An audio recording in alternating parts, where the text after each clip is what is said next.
Hello everyone. So today we are going to discuss the refractive index, class 10 topic, chapter number 10, light reflection and refraction. So let's get started. You have already studied that a ray of light that travel obliquely from one transparent medium into another will change its direction in the second medium. तो ये हम पहले ही पढ़ चुके हैं कि जब कोई लाइट की रे हमारी एक मीडियम से दूसरे मीडियम में क्या करेगी, एंटर करेगी, तो वहाँ पे क्या होगी, उसकी डायरेक्शन क्या होगी, चेंज होगी. The extent of the change in direction that take place in a given pair of medium में बी एक्सप्रेस. ठीक है, तो इसकी डेफिनेशन है, रिफ्रैक्टिव इंडेक्स की डेफिनेशन ये, the extent of change in direction that take place in a given pair of medium में be express in terms of the refractive index. कि वो कितनी डायरेक्शन चेंज हो रही है, कितनी एक्सटेंट में हमारी डायरेक्शन चेंज हो रही है जब कोई एक मीडियम से दूसरे मीडियम में लाइट क्या कर रही है, एंटर कर रही है, तो उस एक्सटेंट को हम क्या बोलते हैं, refractive index. The constant appearing on the right hand side, equation 10.4 है हमारी. ठीक है, ये है जो राइट हैंड साइड में आपको ये इक्वेशन दिखाई दे रही है, इसको क्या बोलते हैं, sine i upon sine r, क्या है हमारा रिफ्रैक्टिव इंडेक्स कांस्टेंट. सॉरी, ये लेफ्ट हैंड साइड है, राइट हैंड साइड. ठीक है, तो जो कांस्टेंट है हमारा, इसे हम क्या बोलते हैं, रिफ्रैक्टिव इंडेक्स बोलते हैं. जो भी निकल के आएगा ये हमेशा क्या रहेगा, कांस्टेंट रहेगा. दो सेम मीडियम के बीच में हमेशा क्या रहेगा, रिफ्रैक्टिव इंडेक्स हमारा क्या रहेगा, कांस्टेंट रहेगा. The refractive index can be link to an important physical quantity, the relative speed of propagation of light in different media. तो जो रिफ्रैक्टिव इंडेक्स है, हम इसको फिजिकल क्वांटिटी के साथ भी क्या कर सकते हैं, लिंक जोड़ सकते हैं कि जो रिलेटिव स्पीड है प्रोपगेशन ऑफ लाइट की, वो क्या होगी, अलग अलग मीडिया में अलग अलग होगी. ठीक है, स्पीड ऑफ लाइट क्या होगी, अलग मीडिया में अलग होगी. It turn out that light propagate with different speed in different media. इसका मतलब क्या है कि जो लाइट हमारी प्रोपगेट हो रही है, डिफरेंट स्पीड से प्रोपगेट होगी डिफरेंट मीडियम के अंदर. मतलब स्पीड क्या होगी, हर एक मीडियम के अंदर क्या होगी, बिल्कुल डिफरेंट होगी लाइट की. Light travel fastest in vacuum with speed of 3 × 10⁸ metre per second. Light हमारी सबसे फास्टेस्ट वैक्यूम के अंदर चलती है. ठीक है, उसकी स्पीड क्या होती है, 3 × 10⁸ metre per second. In air the speed of light is only marginally less. लेकिन जो एयर के अंदर स्पीड होगी लाइट की, वो क्या होगी, थोड़ी बहुत इससे क्या होगी, कम होगी, compare to that in vacuum. की वैक्यूम से अगर कंपेयर करो आपकी, बहुत ही क्या होगी, थोड़ी बहुत इससे कम होगी, अधिकतर इतनी होगी. ठीक है, एयर के अंदर हम इतनी लेते हैं न्यूमेरिकल के अंदर. It reduce considerably in glass और वाटर. ये ग्लास और वाटर के अंदर जब हमारी लाइट रे एंटर करेगी, तो वहाँ पे क्या होती है, कंसिडरेबल अमाउंट में क्या हो जाएगी, रिड्यूस हो जाएगी स्पीड. तो वहाँ पे हम नोटिस कर सकते हैं कि कितनी स्पीड हुई. लेकिन एयर के अंदर आप इसको नोटिस नहीं कर पाओगे. ठीक है, क्योंकि बहुत ही स्मॉल चेंज है स्पीड के अंदर एयर में. लेकिन ग्लास और वाटर के अंदर इतना चेंज आ जाता है स्पीड में कि हम क्या कर सके, उसको नोट कर सके. The value of the refractive index for a given pair of media depend upon the speed of light in two media. तो जो वैल्यू होगी रिफ्रैक्टिव इंडेक्स की, वो पेयर ऑफ मीडिया पे क्या करेगी, डिपेंड करेगी किस पे, speed of light in two media की. जो हमारी स्पीड है लाइट की, वो दो मीडिया के अंदर किस तरह की है, तो उस पर डिपेंड करेगी रिफ्रैक्टिव इंडेक्स की value. Consider a ray of light travelling from medium 1 into medium 2. तो हमने एक रे को कंसीडर करा है. ठीक है, वो मीडियम 1 से जा रही है मीडियम 2 के अंदर. ये वाला मीडियम एयर हो गया, ये हो गया हमारा मीडियम 1 एयर, और मीडियम 2 हो गया है ग्लास. तो लाइट रे हमारी क्या कर रही है, एंटर कर रही है एयर से ग्लास के अंदर. ठीक है, let V1 be the speed of light in medium 1. तो V1 क्या मान ली हमने, स्पीड मान ली है एयर के अंदर, और V2 मान ली है ग्लास के अंदर. तो speed of light in medium 1 is, let V1 be the speed of light in medium 1 and V2 with the speed of light in medium 2. और स्पीड जो हमने माननी है V2 किस में माननी है, मीडियम 2 में. The refractive index of media with respect to medium 1 is given by the ratio of speed of light in medium 1 and the speed of light in medium 2. तो इसको हम रिफ्रैक्टिव इंडेक्स की definition ये भी लिख सकते हैं कि क्या हुआ, ratio of the speed of light in medium 1 and the speed of light in medium 2. तो speed of light in medium 1 upon speed of light in medium 2, N21. इसको किस तरह से लिख सकते हैं हम, N21. इसका symbol, this is usually represented by the symbol N21. This can be express in equation form is this.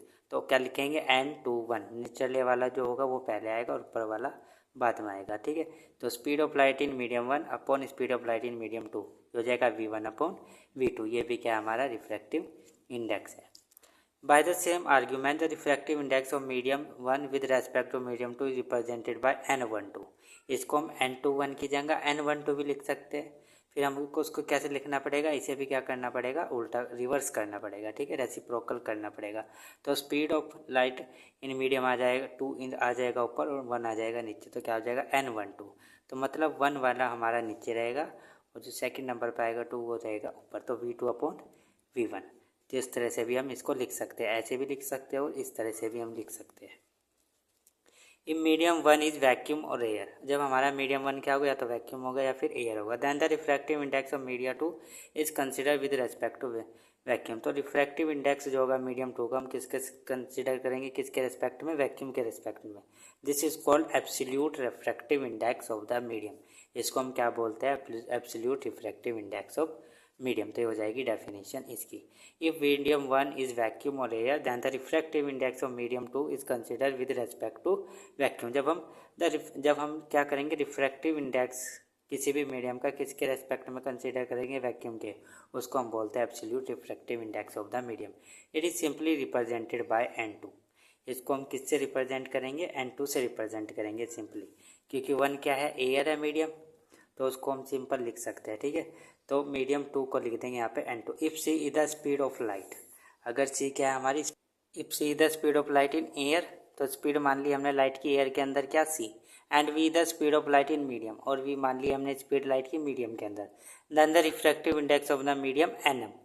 तो रिफ्रैक्टिव इंडेक्स क्या हो जाएगा मीडियम का, nm is given by speed of light in air upon speed of light in the medium. तो ये हो गया nm speed of light in air upon speed of light in medium. तो n क्या हो जाएगा हमारा, c/v, ठीक है। तो ये क्या हो जाएगा, इस तरह से हम इसको लिख देंगे। The absolute refractive index of medium simply called its refractive index. जो हमारा एब्सोल्यूट रिफ्रैक्टिव इंडेक्स है मीडियम को, सिंपली हम इसको उसका रिफ्रैक्टिव इंडेक्स भी बोल सकते हैं कि ये क्या है, उसका रिफ्रैक्टिव इंडेक्स है उस मीडियम का। The refractive index of several medium is given table 10 से। तो कुछ रिफ्रैक्टिव इंडेक्स दे रखे हैं अलग अलग मीडियम के, ये ठीक है, यहाँ से भी हम पढ़ेंगे थोड़ी देर में। पहले देखते हैं, this means that the ratio of speed of light in air and the speed of light in water is equal to 1.33। तो इसका मतलब क्या है, जो रेसो है speed of light in air and the speed of light in water किसके इक्वल होगा, 1.33 के।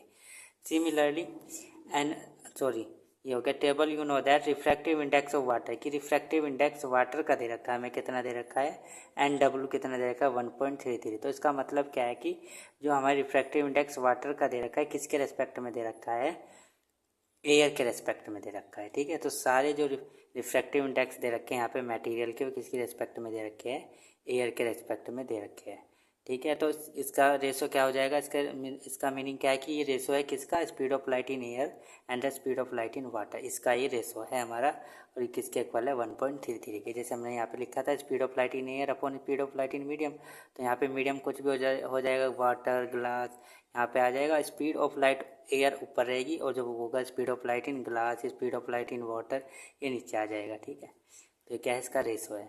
Similarly, the refractive index of chrome glass Ng is 1.52. Such data are helpful in many places. However, you need not memorize the data. तो कहीं कहीं पे आपको data helpful होगा, लेकिन आपको इसको याद करने की कोई भी ज़रूरत नहीं है, ठीक है। आप सिर्फ यहाँ पे एयर का याद कर लो, 1.0003। वैसे 1 याद होता है इसका, रिफ्रैक्टिव इंडेक्स को आप सिंपल 1 याद कर लो, किसका, एयर का। तो आपको इसको याद करने की इतनी ज़रूरत नहीं है, आपको गिवन भी होता है क्वेश्चन में, और आप कर सकते हो तो आप कर भी सकते हो, ठीक है। Note from table that is optically denser medium may not possess greater mass density. तो जो ऑप्टिकली डेंसर मीडियम होगा हमारा, उसके पास ग्रेटर मास डेंसिटी नहीं होगी। For example kerosene have higher refractive index is optically denser then water. जो kerosene है इसकी क्या है, रिफ्रैक्टिव इंडेक्स क्या है, हाइयर है, और ये डेंसर है वाटर से। Although it mass density is less than water, लेकिन जो इसकी मास डेंसिटी है वो क्या है, कम है, किससे, वाटर से, ठीक है। रिफ्रैक्टिव इंडेक्स तो इसका ज़्यादा है, किससे, वाटर से। मतलब ये क्या है, जो optically denser then water, optically क्या है, ज़्यादा डेंस है वाटर से, लेकिन इसकी जो मास डेंसिटी है वो क्या होगी, कम होगी वाटर से।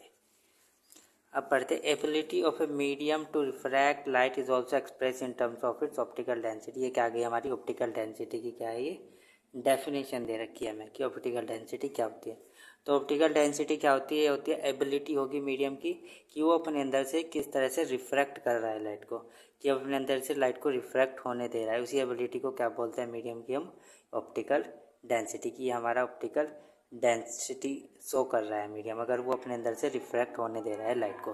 तो the ability of a medium to refract light is also express in terms of optical density. Optical density as a definite connotation, it is not the same as mass density. ठीक है, तो optical density हमारी ऐसे नहीं है जैसे mass density, उसके जैसे नहीं। We have been using the term rare medium and denser medium in this chapter. हमने क्या यूज़ किया? टर्म्स यूज़ किया rare medium and denser medium इस चैप्टर के अंदर। It actually means optically rare medium and optically denser medium respective. इसका actually meaning क्या है कि optically rare medium and optically denser medium. इसका सिंपल ये मीनिंग नहीं है कि ये रेयर मीडियम है, डेंसर मीडियम है। When can we say that medium is optically denser than the other? In comparing to media, the one with the larger refractive index is optically denser medium than the other. कि एक का क्या है, जो large refractive index है वो क्या है? ऑप्टिकली डेंसर मीडियम है दूसरे से। अगर उसका रिफ्रैक्टिव इंडेक्स क्या है? ज़्यादा है, तो क्या वो ऑप्टिकली डेंसर है। द अदर मीडियम और low refractive index is optically rare. और जिसका रिफ्रैक्टिव इंडेक्स क्या है? कम है, उसे हम क्या बोल लेंगे? Optically rare medium. The speed of light is higher in rare medium than a denser medium. जो स्पीड होगी लाइट की वो क्या होगी? ज़्यादा होगी रेयर मीडियम में, और डेंसर में क्या होगी? स्पीड ऑफ लाइट क्या होगी हमारी? कम होगी। Thus a ray of light travelling from rare medium to a denser medium slow down and bend toward the normal. तो यही कारण है कि जब हमारी लाइट की रे क्या करेगी? रेयर मीडियम से डेंसर मीडियम में जाएगी, तो वहाँ पे क्या होगी? उसकी स्पीड थोड़ी सी कम हो जाएगी और नॉर्मल की तरफ को क्या हो जाएगी? बैंड हो जाएगी, मुड़ जाएगी। When it travel from denser medium to rare medium it speed up and bend away from the normal. और जब हमारी रे क्या करेगी? ट्रैवल करेगी डेंसर मीडियम से रेयर मीडियम में, तो वहाँ पे क्या हो जाएगी? उसकी स्पीड बढ़ जाएगी, और स्पीड बढ़ जाएगी तो वो नॉर्मल के अवे, तो वो बैंड होगी away from the normal, normal से थोड़ी सी दूर चली जाएगी। ठीक है, तो ये था हमारा रिफ्रैक्टिव इंडेक्स का टॉपिक। आई होप आप सबको ये समझ में आया होगा। अगर समझ में आया तो प्लीज़ वीडियो को लाइक करो और चैनल को सब्सक्राइब करो। And thank you for watching this video. और नेक्स्ट वीडियो में हम इससे अगले वाला टॉपिक कवर करेंगे। ठीक है, thank you for watching this video.